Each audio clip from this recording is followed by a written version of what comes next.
Assalamualaikum warahmatullahi wabarakatuh. Saya Alia Syakira Syahuddin akan membentangkan peranan dan sumbangan Majlis Ugama Islam Singapura MUIS dalam aspek pendidikan Islam di Singapura. Untuk pengetahuan semua, MUIS merupakan badan berkanun Islam yang bertanggungjawab dalam hal ehwal orang Islam di Singapura.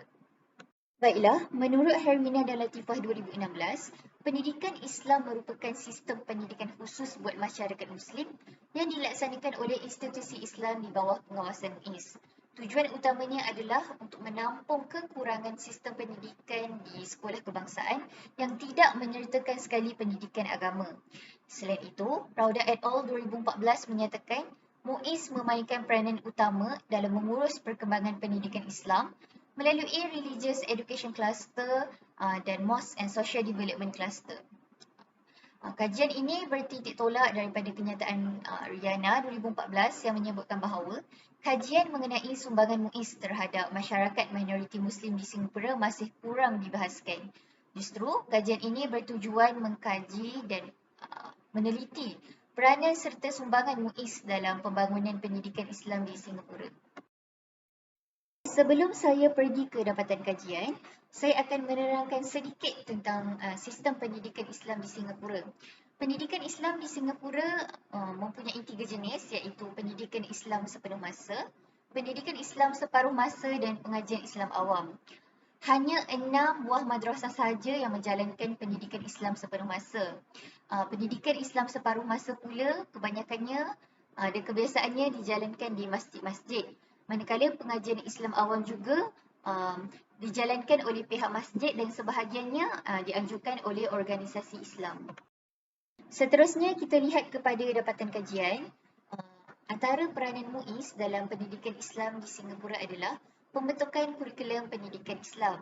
MUIS membentuk sistem kurikulum pendidikan Islam tersendiri yang disebut sebagai Singapore Islamic Education System, SIS. Dan kemudiannya pada tahun 2011, MUIS memperkenalkan program Alive iaitu sebahagian daripada inisiatif SIS. Dan program Alive merupakan sistem pendidikan Islam separuh masa dan tidak memiliki peperiksaan. Kurikulum Alive ini merangkumi 4 subjek utama iaitu Al-Quran dan Iqra', Akhlak, Sirah dan Tarikh serta Akidah dan Fiqh. Program ini ditawarkan kepada pelajar Islam seawal usia 5 hingga 20 tahun dan para pelajarnya dibahagikan kepada 4 kategori berdasarkan umur mereka, iaitu kanak-kanak, remaja peringkat rendah, remaja peringkat menengah dan belia.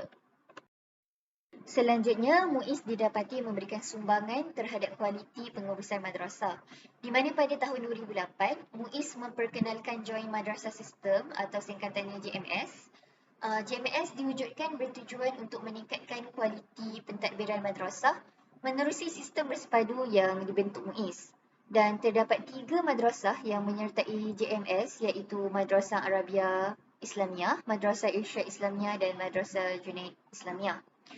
Di samping itu, JMS menyediakan kurikulum komprehensif antara pendidikan moden dan pendidikan agama mengikut keperluan semasa. Melalui inisiatif JMS juga, pihak madrasah dapat memperoleh sumber-sumber seperti sumber kewangan, sumber manusia daripada pihak MUIS. Selain itu, JMS menyediakan latihan perguruan yang disebut sebagai Train Teachers and Educators Program khusus untuk para guru di madrasah. Selain itu, MUIS turut menyumbang kepada pembinaan madrasah masjid. Masjid di Singapura selain dijadikan tempat beribadah, ia juga dibina untuk menjadi platform pendidikan. MUIS menggelarkan pembelajaran di masjid sebagai MOS madrasah atau madrasah masjid. Dan pelaksanaan pendidikan di masjid juga menggunakan program Alive iaitu kurikulum pendidikan Islam separuh masa.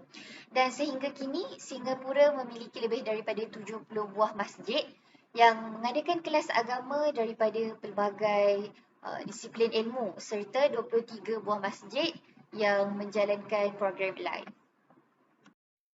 MUIS juga bertanggungjawab dalam menyalurkan dana kepada institusi Islam termasuklah madrasah dan masjid. MUIS memperoleh dana daripada kutipan sedekah, infak dan zakat tahunan. Kemudian dana terkumpul akan diserahkan kepada pihak madrasah untuk tujuan pembangunan. Lain daripada itu, dana tersebut juga akan disalurkan kepada pelajar-pelajar madrasah yang kurang berkemampuan. Dalam bab itu, sejak tahun 1975, MUIS memperkenalkan skim pungutan derma yang diberi nama Mosque Building Fund, MBF. MBF diwujudkan bertujuan untuk membina masjid-masjid baru dan menaik taraf fasiliti masjid sedia ada di Singapura. Dan masjid baru yang dibina menggunakan dana MBF bukan sahaja dilengkapi dengan ruang solat, malahan ruang pelbagai guna seperti bilik darjah, bilik persidangan dan auditorium. Akhir sekali, MUIS berperanan dalam menyediakan guru-guru agama di Singapura. MUIS telah membentuk skim yang dipanggil Asatizah Recognition Scheme, ARS, iaitu sijil pentauliahan untuk guru agama yang ingin mengajar di Singapura. Hanya guru yang terbukti layak sahaja akan diberikan pengiktirafan ARS. Tanpa sijil ini, mereka tidak boleh mengajar agama di Singapura. Pada masa yang sama, MUIS menubuhkan Asatizah Recognition Board, ARB, iaitu lembaga yang bertanggungjawab dalam menilai individu yang ingin mendapatkan pengiktirafan ARS. Dan di samping itu, pegawai-pegawai di lembaga ini dilantik sendiri oleh MUIS bagi tempoh 3 bulan. Kesimpulannya, MUIS telah memainkan peranan penting serta banyak menyumbang dalam pendidikan Islam di Singapura.